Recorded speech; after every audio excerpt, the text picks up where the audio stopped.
Барабум, барабум. Той е студент по право през деня, а през нощта е диджей. Има златни медали от състезания по дебати, а на острова на 100 гривни го наричаха министърът на вътрешните работи. Едно възпаление обаче го спря по пътя към победата в приключенското реалити. Нека видим събрани моменти от участието му.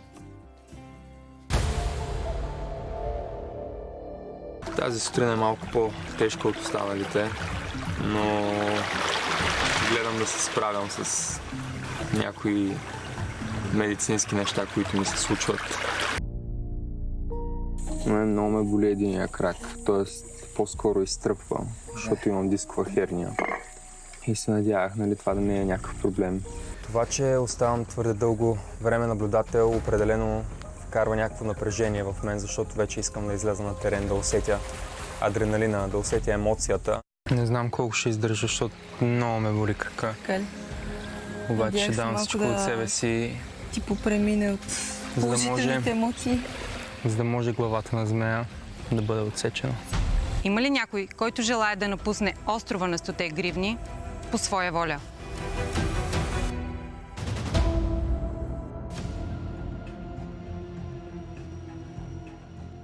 Кънчо, това не е случайно вдигната ръка. Не е случайно вдигната ръка. На кого даряваш твоите 4 гривни? Гривните тази вечер оставям на човек, който смятам, че ще пази близките ми тук и ще преобърне играта.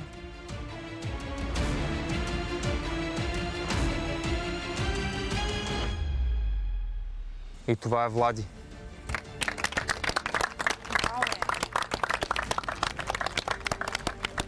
Стойността на една гривна тук е един живот.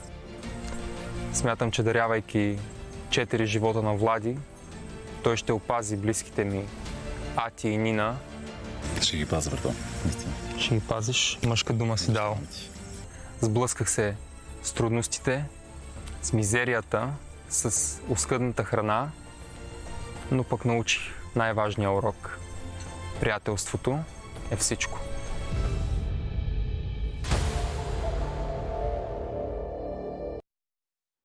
Казвам здравей на Кънчо Атанасов или както аз го знам, Кико. Как си? Здрасти. Много добре, благодаря, че съм тук. И аз ти благодаря, че си тук. Как е крака и всъщност какво се случи с теб? Чудесно е в момента. Там просто имах някакво тежко възпаление и затова се беше получило това изтръпване, рязкото сваляне на килограми. Като се прибрах, ходих на физиотерапия, медикаменти за 8 дни. Всичко се нареди. И тогава вече дойде момент, в който някакси ме беше малко яд, че трябваше да си тръгна, но все пак здравето е на първо място. Наистина е така и тук. Наистина за 8 дни може да ти е минало, но ако беше останал там, в уния условия нямаше да ти мине за 8 дни. Да. И не се знае какво може да стане. Възпаление на крака или на... На дисковата херния. Всъщност имам дискова херния. Оттам целият ми крак, периферната нервна система бива провокирана, особено от лявата страна, тъй като се намира от лявата страна и така беше се получило това изтръпване. То е по-скоро мравучкане постоянно. Да, и не си усещаш кръка и да. Следователно няма си много полезен в островните занимания. Съжаляваш ли за начина, по който си тръгна? Съжалявам, че трябваше да си тръгна. Съжалявам, че се случи нещо такова, но не съжалявам за престоя си и за решението си, тъй като смятам, че това е най-адекватното решение, което един пораснал и мъдър човек може да вземе. В крайна сметка не трябва да гоним болна амбиция за сметка на здравето си. Абсолютно е така. Аз като човек, който е напускал по същите причини като теб, ти казвам, че след време разбираш, че всичко си има причина и ще разбереш защо ти се е случило. Съм сигурен, че ще е за нещо хубаво. Абсолютно. Добре, да минем малко стратегически. Александър май се засегна, че не му даде гривните на него. Защо не му ги даде на него? Не дадох гривните на Алекс, просто защото социалната му игра наистина беше слаба. Той не беше създал никакви как да го нарека, по-силни отношения с останалите хора, което нямаше да му помогне за напред в играта. Той беше много нахъсан, но пък много рязко влизаше на хората, особено от нашия лагер. Дадох ги на Влади, знаейки, че чисто математически и статистически той щеше да стане, както и стана, най-богатия и най-влиятелен човек на острова, с уговорката да пази именно Алекс и Нина, които ми бяха най-близки на острова. Да, добре. Добър отговор. Стратегически изпипан. Другият ти приятел на острова всъщност ти беше приятел от преди острова. Еляса. Точно така. Как се запознахте с него? Ти каза, снимали сте TikTok видеа. Преди няколко години така се запознахме покрай TikTok. Започнахме да снимаме някакви тренди видеа. И оттам всъщност, но само след няколко месеца контакта ни някакси спря, просто защото аз се отделих от тази среда. Сметнах, че вече съм готов да израсна. И не сме имали контакт последните 3-4 години. Миналата година се бяхме засекли да си възстановим контакта. Така и не се случи. И вече на последния кастинг на острова, всъщност тогава, просто като се видяхме, засмяхме се и контакта се възстанови. Добре, ти може да си израснал над TikTok, но ние искаме да покажем твоя TikTok живот с Еляса. Дай да видим едно видео. She make it clap, clap, clap. She make it clap, clap, clap. She make it. She make it clap, clap, clap. She make it clap, clap. Сериозни гангстери. Искам да се извиня на всички зрители, че трябваше да видят това. Извини се на мен, че трябваше да го покажете. Ти си го направил, да те няма да си извинява. Да, тотално не резонирам с личността, която е била тогава. Защо бе? Гледай какви сте свъдори. Да, бяхме. Сега приятели ли сте след острова? Как се развиват? Сега не само сме приятели, но сме и бизнес партньори и съквартиранти. Добре. Да, бизнес партньори, защото след предаването създадохме наша концепция, която се казва Кръгът, която всъщност е точно вдъхновена от кръга, който се събирахме всяка вечер на острова. The Circle. Това всъщност е една музикална концепция, електронна музика, хаус музика, на която искаме да се събират един различен кръг от хора. Всеки кръг ще бъде с различна идея, различен мотив и искаме да каним млади артисти, изгряващи артисти, които да покажат на какво са способни, защото сцената има нужда от нови лица. А други участници поканени ли са? Абсолютно всички от острова са част от този кръг и са винаги поканени. Всички? Всички. Сериозно? Няма някой, който да не харесаш и да не го каниш? Не мога да симпатизирам на всички, но всички бяхме част от това приключение, от този кръг. Затова всички са част от нашия кръг. Правилно. Браво. Това е отношението. Така трябва да всички участници, това го казвам за бъдещи хора в реалити шоу, така трябва да се държите, не да се сърдите за разни синхрони. Сега си поговорим за острови. Това не е първият остров, на който си бил, доколкото знам. Да, на 16-17 годишна възраст спечелих стипендия да уча в Щатите и имах така късмета да уча в Хавай. Мечтата на всеки. Мечтата на всеки, наистина, както по филмите. Това, което виждаме по телевизията, това е и там. Дори една идея по-хубава. Но иронията е, че просто се сблъсках с доста тежки моменти, които пък ме изградиха в това, което съм и днес. Там ли реши да следваш право? Там реших да следвам право. Истината е, че се сблъсках с човек или по-скоро моята приемна майка там, която беше една доста по-възрастна дама на 72 години, която се опита сексуално да ми повлияе по някакъв начин. Имаше допир, нали, така до краката. Не се стигна до нищо, не се случи нищо, но просто това е едно 17 годишно момче. По принцип сме виждали, че по филмите се случва обикновено на момичета, но това да се случи на мен, ти просто изпадаш в шок и не знаеш какво се случва. Но по-страшното беше, нали, след като се случи това, когато споделих на тази програма, че това се е случило, те ми казаха: не, ти си въобразяваш. И главният координатор тогава на острова ми каза: ако споделиш това на някого, дори на полицията, ти ще бъдеш още на следващия ден пратен в Слънчева София. Вау. Явно не са били в София. Викат Слънчева София. Това е много неприятно. Обикновено има една стигма над точно момчета, на които им се случва това нещо. Но ти предполагам, сега след като се насочвам към правото, искаш да помогнеш да се премахне тази стигма. Абсолютно. Това, че имах възможността, нали, всъщност да отида до полицията, да кажа нещо, те имаха просто някаква връзка и съответно моите човешки права бяха засегнати, но аз стиснах зъби, продължих програмата, дори бях стажант в сенаторството в Хавай, спечелих доста сертификати, доброволческа дейност над 150 часа Имам от сертификат от щатите, така че съм страшно доволен. Върнал си го правилния начин. На острова дойде един киборг. Всъщност двама киборги дойдоха да ви развалят мира. Сега ще трябва пак да дойде един от тях. Сега ще поканим един мимоландец. Той акостира на острова като старото куче. Защото преди 15 години участва в друг приключенски формат. Всъщност той беше с мен в Survivor. Ние сме едни от оригиналните таяци. Преминал е през 2 войни и през 62-та дни в ада на рейнджър школата на американската армия. Има белези от взривове по тялото, а на Филипините всички му викаха майора, някои му викаха и киборга. Преди да го посрещнем, нека да видим как се справи той в шоуто.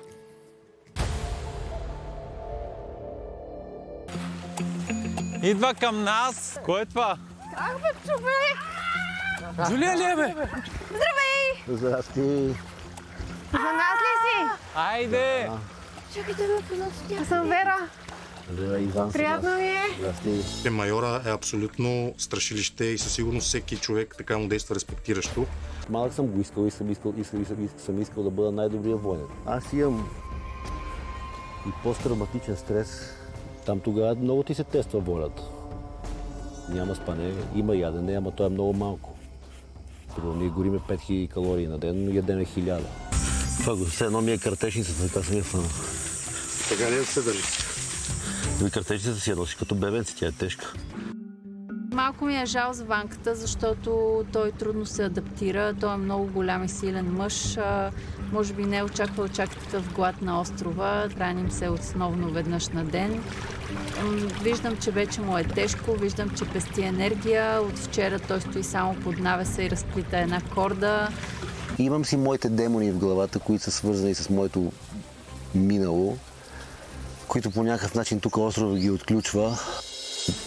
Играта за мен вече не е удоволствие. Аз просто се насилвам себе си, против себе си, разбираш.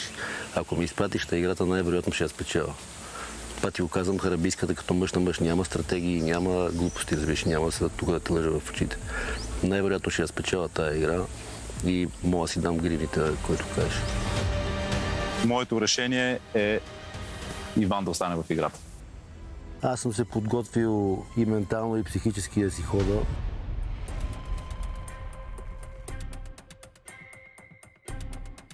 И затова Майя има много по-голямо желание и мотивация да остане от мене в играта.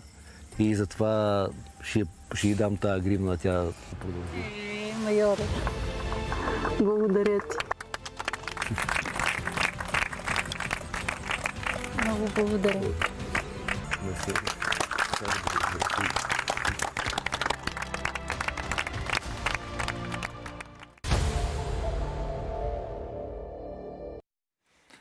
Иван Ничковски е вече при нас. Здрасти, Йочка, как си? Всичко 6. Всичко 6. Добре, какви са тези демони, които кажеш? Всъщност, защо си тръгна? Ами тръгнах си по причината, че пак бях от бедните. Най-вероятно трябваше още 4 седмици, 16 дена да седа в такава пасивна роля с една гривна. Просто психиката ми това не мога да си го позволя. 16 дена после още да лежат там по плажа. Аз съм много деен човек. Не спирам да си върша някакви задачи, постоянно напред-назад пътувания. И тази скука там, това щеше да ме убие. Това е една от причините. И другите неща, които предпочитам много да не ги коментирам, но свързани с война, с миналото и така нататък. Да, нормално. С теб се знаем много отдавна. 15 години оцелявахме пак на едни филипински острови. Близо там. Близо, да. Дай да видим малко снимки от тогава. Да се поизложим и двамата, най-вече аз. Да, тук ги има. Гледай какви сме. Аз тук съм на 24. Ма ти си същия, като изключим косата. Сега съм и по-як. Да, бях по-малък. Виж, тази снимка ми прави впечатление. Гледай, мисля, че аз съм те инфлуенснал за тази мода с сивите гащи. Нищо чудно. Които толкова много ги коментираха. Хората изобщо могат да ме познават мен. Как се промени последните 15 години? Живота ми за 15 години. Аз не съм същия човек, който съм бил преди 15 години със сигурност. Толкова много неща са ми се случили. Освен, нали, тук сървайвали тия неща, които не са чак толкова значителни неща. Войни, деца, жени, каквото щеш, бизнеси, строителство, различни видове проекти, в които съм бил включен, съм ръководил. Мисля, живота си ми е... Поел съм си пътеката. Да, 15 години, това си... Да. Нов човек си, макар че не си толкова различен от тогава, да ти кажа честно. В смисъл, като комуникираме, като общуваме, не съм нещо да кажеш, да имам кардинални промени в начина, по който мисля и така нататък. Начинът ми на мислене е същия, после съм се развил. По-опитен си. Да, много по-опитен, със сигурност. Я разкажи малко за тези 62 дни фада. Какво представлява това? Това е най-трудното нещо, което човешкото тяло може да направи. На света, може би руснаците и китайците да имат нещо паралелно, за което аз да не знам. Но там си тестваш психиката и физиката до брутални лимити. Аз мисля, че има още 2-3 българи, които са успяли да го завършат това нещо, наши военни. Какво правите тия 62 дни? Изпълня. Това е школа за бойни лидери. В смисъл, това се казва Small Unit Tactics, която целта е да се приближиш до врага, да го неутрализираш и да поемаш най-малко загуби. В смисъл, как тренираме, как да правим престрелка. Засада или да реагираш, как някой стреля по тебе, разузнаване. Е такъв тип неща, които са свързани с адски много детайли.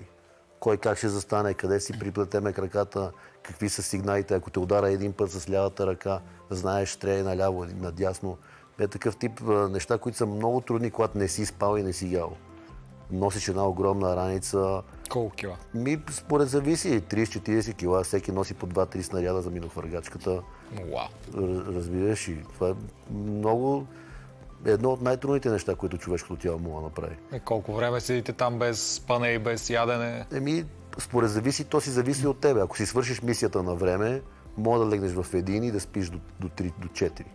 Ма някой път се случва така, че мисията ти може да не свърши до 3-4. Тогава не спиш, тогава 45 минути, 20 минути. По принцип спиш, докато казва се да пулваш security. Просто седиш и другите лидерския командния състав прави нещо и тогава подремваш, което е забранено като цяло.